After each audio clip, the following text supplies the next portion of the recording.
Ketika Daud serta orang-orangnya sampai ke Ziklag pada hari yang ketiga, orang Amalek telah menyerbu tanah Negeb dan Ziklag. Ziklag telah dikalahkan oleh mereka dan dibakar habis.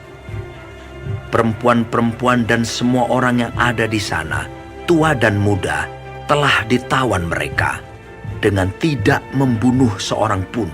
Mereka menggiring sekaliannya, kemudian meneruskan perjalanannya. Ketika Daud dan orang-orangnya sampai ke kota itu, tampaklah kota itu terbakar habis. Dan istri mereka serta anak mereka yang laki-laki dan perempuan telah ditawan. Lalu menangislah Daud dan rakyat yang bersama-sama dengan dia itu dengan nyaring, sampai mereka tidak kuat lagi menangis. Juga kedua istri Daud ditawan, yakni Ahinoam perempuan Yisrael dan Abigail bekas istri Nabal orang Karmel itu. Dan Daud sangat terjepit karena rakyat mengatakan hendak melempari dia dengan batu. Seluruh rakyat itu telah pedih hati, masing-masing karena anaknya laki-laki dan perempuan. Tetapi Daud menguatkan kepercayaannya kepada Tuhan Allahnya. Lalu Daud memberi perintah kepada Imam Abiatar bin Ahimelech, "Bawalah efod itu kepadaku." Maka Abiatar membawa efod itu kepada Daud. Kemudian bertanyalah Daud kepada Tuhan, katanya, "Haruskah aku mengejar gerombolan itu? Akan dapatkah mereka kususul?" Dan ia berfirman kepadanya, Kejarlah, sebab sesungguhnya engkau akan dapat menyusul mereka dan melepaskan para tawanan. Lalu pergilah Daud beserta ke-600 orang yang bersama-sama dengan dia, dan sampailah mereka ke sungai Besor. Sementara orang-orang yang mau tinggal di belakang berhenti di sana. Maka Daud melanjutkan pengejaran itu beserta 400 orang. 200 orang yang terlalu lelah untuk menyeberangi sungai Besor itu berhenti di sana. Kemudian mereka menemui seorang Mesir di padang, lalu membawanya kepada Daud. Mereka memberi dia roti, lalu makanlah ia. Kemudian mereka memberi dia minum air, dan memberikan kepadanya sepotong kue ara dan 2 buah kue kismis.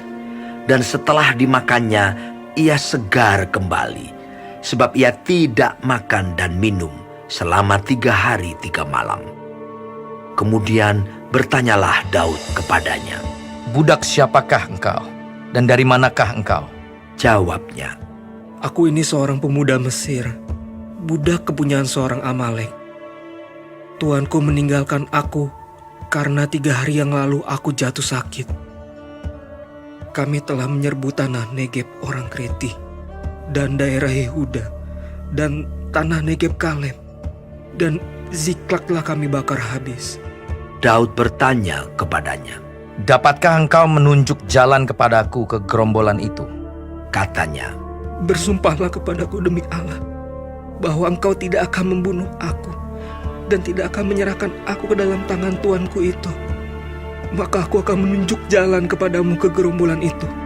ia menunjuk jalan kepada Daud ke sana, dan tampaklah orang-orang itu berpencar-pencar di atas seluruh daerah itu, sambil makan, minum, dan mengadakan perayaan karena jarahan yang besar, yang telah dirampas mereka dari tanah orang Filistin dan dari tanah Yehuda.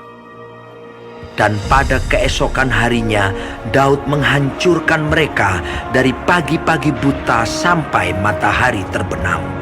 Tidak ada seorang pun dari mereka yang lolos, kecuali 400 orang muda yang melarikan diri dengan menunggang unta. Daud melepaskan semua apa yang dirampas oleh orang Amalek itu. Juga kedua istrinya dapat dilepaskan Daud. Tidak ada yang hilang pada mereka, dari hal yang kecil sampai hal yang besar. sampai anak laki-laki dan anak perempuan, dan dari jarahan sampai segala sesuatu yang telah dirampas mereka. Semuanya itu dibawa Daud kembali. Daud mengambil segala kambing domba dan lembu. Semuanya itu digiring mereka di hadapannya, serta berkata, Inilah jarahan Daud. ketika Daud sampai kepada ke-200 orang yang telah terlalu lelah untuk mengikuti Daud, yang telah dibiarkannya tinggal di dekat sungai Besor, maka keluarlah orang-orang ini menyongsong Daud dan menyongsong rakyat yang bersama-sama dengan dia. Daud mendekati orang-orang itu dan memberi salam kepada mereka. Kemudian mulailah berbicara semua orang jahat dan orang dursila di antara orang-orang yang ikut pergi bersama-sama dengan Daud itu. Katanya, Karena mereka tidak ikut pergi bersama-sama dengan kita, janganlah kita berikan kepada mereka apa-apa dari jarahan yang kita selamatkan itu, kecuali kepada masing-masing mereka, istrinya dan anak-anaknya. Itu boleh mereka bawa, dan biarlah mereka pergi. tetapi Daud berkata, Janganlah kamu, saudara-saudaraku, berbuat demikian. Dengan apa yang diberikan Tuhan kepada kita, sebab Ia telah melindungi kita dan menyerahkan ke dalam tangan kita gerombolan yang menyerang kita. Siapa yang mau mendengarkan kamu dalam perkara ini? Sebab bagian orang yang tinggal di dekat barang-barang adalah sama seperti bagian orang yang pergi berperang. Itu akan dibagi sama-sama. dan demikianlah halnya sejak hari itu dan seterusnya. Hal itu ditentukannya menjadi ketetapan dan peraturan bagi orang Israel sampai sekarang. Ketika Daud sampai ke Ziklag, dikirimnyalah sebagian dari jarahan itu kepada para tua-tua di Yehuda, kepada teman-temannya dengan pesan, Inilah pemberian kepadamu dari jarahan yang dirampas dari musuh Tuhan. yakni kepada yang di Betel, kepada yang di Ramot di tanah selatan, kepada yang di Yatir, kepada yang di Aroer, kepada yang di Sifmot, kepada yang di Estemoa, kepada yang di Rachal, kepada yang di kota-kota orang Yerahmeel, kepada yang di kota-kota orang Keni, kepada yang di Horma, kepada yang di Bor Asan, kepada yang di Atah, kepada yang di Hebron, dan kepada segala tempat di mana Daud dengan orang-orangnya mengembara.